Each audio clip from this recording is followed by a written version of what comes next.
మూడు రోజుల క్రితం గౌరవ జిల్లా మంత్రివర్యులు కింజరాపు అచ్చెన్నాయుడు గారు జగన్మోహన్ రెడ్డి గారిని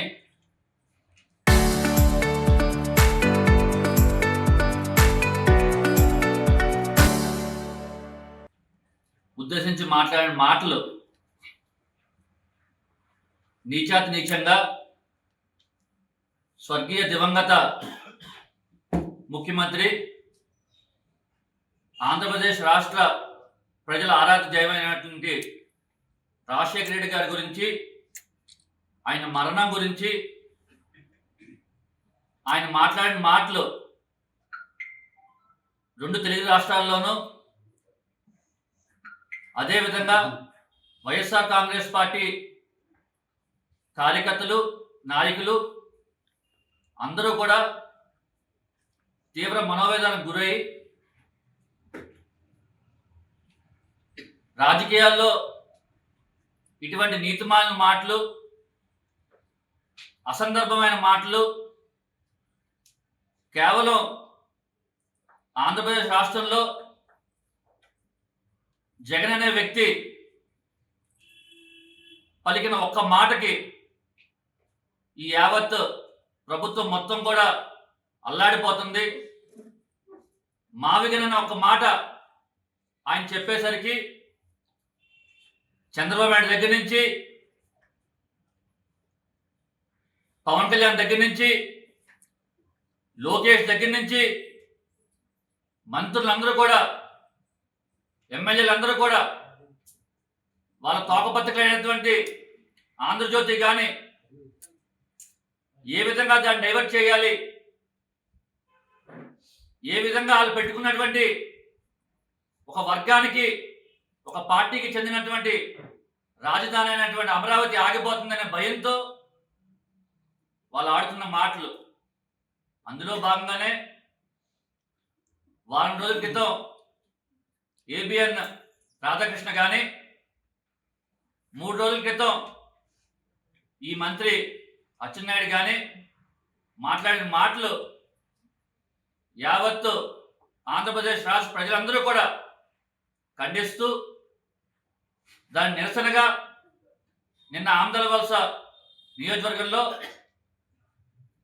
ఆంధ్రప్రదేశ్ సమన్వయకర్త అనేటువంటి సోదరులు చింతాడ రవికుమార్ గారి ఆధ్వర్యంలో ఒక ధర్నా కార్యక్రమం, ఒక నిరసన కార్యక్రమం జరిగిన ఆ నిరసన కార్యక్రమాన్ని పోలీసులందరూ కూడా పెద్ద ఎత్తున పార్టీ ఆఫీసర్ మోహరించడం, ఈ నియోజకవర్గానికి సంబంధించిన ఎస్ఐలు, సిఐ మొత్తం బెటాలియన్ అంతా కూడా ఇక్కడ దిగి కేవలం వాళ్ళ మంత్రి మీద నిరసన కార్యక్రమం తెలపకూడదు, వాళ్ళు ఏం మాట్లాడినా, వాళ్ళు ఎటువంటి పేలాపన పేలినా సరే కార్యకర్తలు నోరు మూసుకొని ఉండాలి అనే ధోరణిలో ప్రభుత్వం మొత్తం కూడా, ఈ కూటమి ప్రభుత్వం వచ్చి 2 సంవత్సరాల నుంచి కూడా పూర్తిగా పోలీసులను పెట్టుకొని ప్రభుత్వాన్ని నడుపుతుంది. ఎక్కడా కూడా అంబేద్కర్ రచించిన రాజ్యాంగాన్ని పాటించట్లేదు. పూర్తిగా రెడ్ బుక్ రాజ్యాంగాన్ని అమలు చేస్తూ పోలీస్ అధికారులు అందరూ కూడా, ఆ నాయకులు, ఆ ఎమ్మెల్యేలు, ఆ మంత్రులు చెప్పిన విధంగా స్వయానా కలెక్టర్ దగ్గర నుంచి ఇక్కడ ఉన్న కానిస్టేబుల్ వరకు కూడా అందరూ కూడా అదే విధంగా పరిపాలన కొనసాగిస్తూ ఈరోజు వైఎస్ఆర్ కాంగ్రెస్ పార్టీ చేస్తున్న కార్యక్రమాల్ని అణిచివేయడానికి, వైఎస్ఆర్ కాంగ్రెస్ పార్టీ కార్యకర్తల్ని ఇబ్బంది పెట్టడానికి, మా నాయకుల మీద అక్రమాలు కేసులు పెట్టడానికి వాళ్ళ ప్రభుత్వం పరిపాలిస్తుంది తప్పితే ఎక్కడా ప్రజలకు మేలు చేసే క్రమంలో కానీ, ఎక్కడా ప్రజల కోసం పనిచేసే ప్రభుత్వం కానీ ఈ కూటమి ప్రభుత్వం ఏ కార్యక్రమం కూడా చేయట్లేదని చెప్పని, అందులో భాగంగానే నిన్న జరిగిన సంఘటన చాలా బాధాకరం. మా సమన్వయకర్తని, మా ఆంధ్రప్రదేశ్ నియోజకవర్గ సమన్వయకర్త చింతాడ రవికుమార్ గారిని అరెస్ట్ చేయడం, అదేవిధంగా మా ఆంధ్రప్రదేశ్ నియోజకవర్గ నాయకుల మీద కానీ, కార్యకర్తల మీద కానీ పోలీసులు లాఠీచార్జ్ చేయడం చాలా బాధాకరం. ఎక్కడా కూడా ఇన్ని సంవత్సరాలు ఎక్కడా కూడా ఈ నియోజకవర్గంలో కానీ, ఈ జిల్లాలో కానీ కార్యకర్తల మీద లాఠీ చార్జ్ చేసిన చరిత్ర ఎక్కడ లేదు. లేకపోతే ఏం మాట్లాడినా సరే పోలీస్ వ్యవస్థను అడ్డుపెట్టుకొని మాకు చెల్లుబాటు అయిపోతుందని చెప్పి చేస్తున్నారా అర్థం కావట్లేదు. కానీ నిజంగా ఇటువంటి సంఘటన చాలా బాధాకరం. మా కార్యకర్తలు అదేవిధంగా నాయకుల మీద లాఠీ చార్జ్ చేయడం, మరి మా సమన్వయకర్త రవికుమార్ గారిని కూడా రాత్రి 9:30 10 గంటల వరకు ఆయన్ని పోలీస్ స్టేషన్లో పెట్టడం, ఆయన నిర్బంధించి ఆయన ఇక్కడి నుంచి తీసుకెళ్లి సరిబుద్ధి స్టేషన్లో అప్పచెప్పడం, అక్కడ 10 గంటలు 9:30 10 గంటల వరకు ఆయన అక్కడ పెట్టడం నిజంగా ఎంత ఘోరమైన ప్రభుత్వం నడుస్తుందంటే,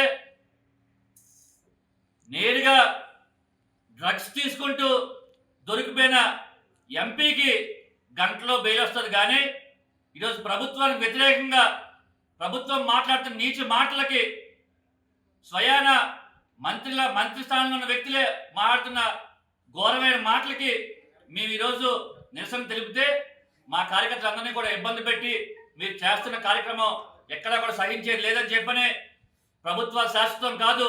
అధికారులందరూ కూడా పోలీస్ అధికారులు కానీ ఇతర అధికారులు అందరూ కూడా గుర్తుపెట్టుకోవాలి. గడిచిన 5 సంవత్సరాల ప్రభుత్వంలో ఏ విధంగా మేము పరిపాలన చేశామో ఇప్పుడు మీరు ఎలా చేస్తున్నారో ఒకసారి మీరు ఆలోచించుకోండి. ఈ ప్రభుత్వం కూడా శాశ్వతం కాదు. రానున్న 5 సంవత్సరాల్లో మళ్ళీ జగన్ అనే వ్యక్తి ముఖ్యమంత్రి అయిన తర్వాత ఎక్కడెక్కడ మీరు ఉంటారో, ఎక్కడెక్కడ మీరు పనిచేయాలో మీరు ఒకసారి గుర్తుపెట్టుకొని మీరు ఏ కార్యక్రమం చేయాలని చెప్పని దీన్ని తీవ్రంగా మేము అందరం కూడా ఖండిస్తున్నాం. ఈరోజు యావత్తు నర్సంపేట నియోజకవర్గం నుంచి పెద్దలందరూ కూడా రావడం జరిగింది. ఈరోజు రవికుమార్ ఒక్కడ కాదు, రవికుమార్ ఒక ఆంధ్రప్రదేశ్ నియోజకవర్గ సమన్వయకర్త మాత్రమే కాదు, ఈరోజు యావత్ శ్రీకాకుళం జిల్లా మొత్తం కూడా మా సమన్వయకర్తలందరూ కూడా మాకు సమానం అని చెప్పుకొని కూడా తెలియజేస్తూ, నేను జరిగిన సంఘటన నిజంగా చాలా బాధాకరం, తీవ్రంగా ఖండిస్తున్నాం. ఎల్లప్పుడూ కూడా వైఎస్ఆర్ కాంగ్రెస్ పార్టీ ఒక కుటుంబం కింద ఉంటుంది. ఏ ఒక్క ప్రభుత్వంలో ఉన్నాం కదా అని చెప్పని ఏ ఒక్క ఎమ్మెల్యే కానీ ఏ ఒక్క మంత్రి కానీ ఎటువంటి మాటలు మాట్లాడినా సరే తీవ్రంగా మేము ఖండిస్తాము, అడ్డుకుంటాము, నిరసన తెలియజేస్తాము. అధికారులందరూ కూడా జాగ్రత్తగా పనిచేయాలి. ఇంకా 2 సంవత్సరాలు మాత్రమే ఉంది. రానున్న 1 సంవత్సరం తర్వాత మీరు మళ్ళీ ఎలక్షన్ డ్యూటీలో పడతారు. తర్వాత వచ్చే జగన్మోహన్ ప్రభుత్వమే. జగన్మోహన్ ప్రభుత్వం వచ్చిన తర్వాత ఏ ఒక్కరిని కూడా ఈరోజు మా కార్యకర్తల మీద లాఠీ చార్జ్ చేసిన వాళ్ళు కానీ ఈరోజు మా నాయకులు ఇబ్బంది పెట్టిన వాళ్ళు కానీ ఏ ఒక్కరిని కూడా విడిచిపెట్టమని కూడా మీకు తెలియజేసుకుంటూ ఈ పాత్రికేయ సమావేశానికి ఇచ్చేసిన మీ అందరికీ ప్రత్యేకంగా ధన్యవాదాలు తెలియజేసుకుంటూ సెలవు చేసుకుంటున్నాను.